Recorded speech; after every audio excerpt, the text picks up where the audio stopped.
Well, after arriving in Cancun, Mexico yesterday, the Iowa Hawkeyes took to the practice court for the first time today in preparations for their first game on Thursday against USC. Well, you have such short practices down here that I think it can be really hard to get a lot accomplished, but I really love the focus of our team. They understood the urgency that we needed to have and the focus we had to have in practice, and I thought they responded really well to that. I think it was a good, intense practice. It was a short one, but I think we got a lot done, and I think we did well in preparing for tomorrow. It was good. It was a lot of fun to get back on the court after having a day off or so.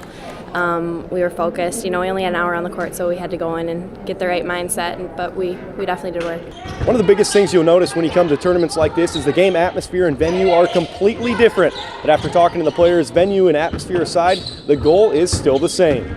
Well, everybody's in the same playing field, and that's what's nice, is they're neutral courts. It's unusual for all of us. Every team here it's unusual for. But I think it's also good to get used to these type of situations because we're not always going to get to play in the comforts of Carver Hawkeye Arena, and so it's good to be thrown into situations where you really have to focus and adjust. I think we're used to playing in so many different environments. Like with AAU and high school basketball, we were always in a different gym, and I think it's definitely different from the arena style that we're used to, like bigger ceilings and bigger complexes. But I think we're good at adjusting, and I think we'll be fine. Well, it is a little different in the fact that, we're not going to have as many fans here. It's a little smaller venue than anything that we go to. But as Coach BLUDER says, it's a really good opportunity to beat good teams, not having to go on their home court.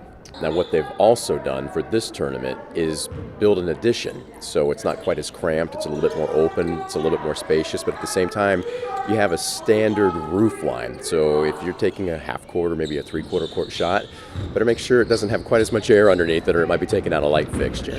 Again, be sure to check HawkeyeSports.com for complete coverage of the Cancun Challenge and for complete coverage of that first game on Thursday night against USC. That will be at 7:30 Central Time.